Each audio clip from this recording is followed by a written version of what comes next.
Welcome to Tariq Talk, a podcast exploring art, culture, and the stories that shape creative lives. I'm your host, Tariq Mendes, and each episode I sit down with artists and creative thinkers to talk about process, inspiration, and the moments that shape who we become. Thanks for being here. Let's get into today's episode. Welcome back to Tariq Talk. Walking into the Whitney Museum during the 2026 Biennial, you begin to feel how this exhibition moves across time, not just focusing on the present, but bringing past voices into dialogue with today.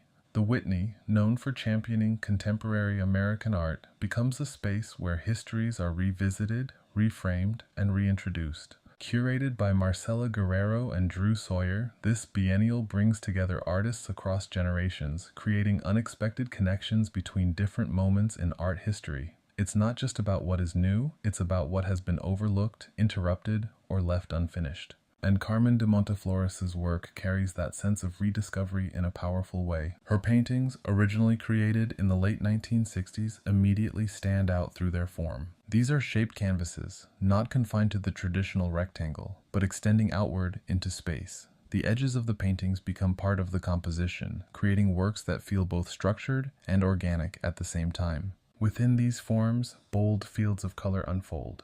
There's a graphic clarity to the work, strong shapes, defined edges, but also a softness that comes from her process. De Monteflores always began with observation. She drew from the world around her, landscapes, family, figures, and those initial gestures remain embedded in the final work. You can feel that presence in the lines? They don't feel mechanical or rigid. Instead, they carry a sense of movement, of touch, of something observed and translated rather than constructed from a purely conceptual system. And this is where her work begins to diverge from the dominant movements of her time. While pop art in the 1960s often embraced flatness, repetition, and a kind of industrial aesthetic, de Monteflores' work remains grounded in something more personal. Her abstraction is not detached. It's connected to lived experience, to observation, to the body. There's an intimacy in that approach, but there's also a deeper story behind the work. In 1969, frustrated by the lack of opportunities for women in the art world, de Monteflores stopped painting altogether. She stepped away from a practice that was still evolving, still finding its place. Instead, she pursued a doctorate in psychology and went on to write 5 novels. That decision becomes part of how we understand the work today.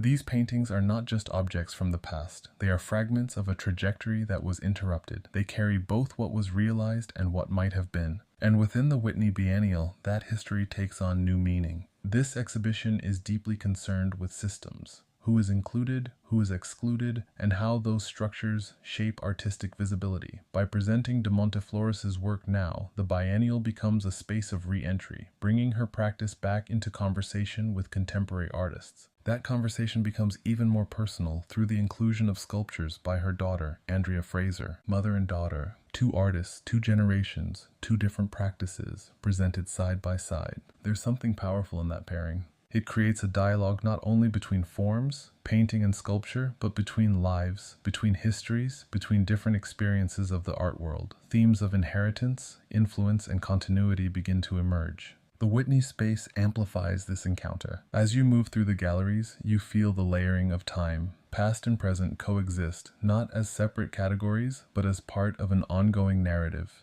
And de Monteflores' work feels both historical and immediate. The colors still resonate, the forms still feel alive, the questions still matter. Within the Whitney Biennial 2026, her work becomes more than a rediscovery. It becomes a reminder of the artists who were overlooked, of the pasts that were interrupted, and of the importance of bringing those voices back into the present, where they can finally be seen, understood, and fully part of the conversation.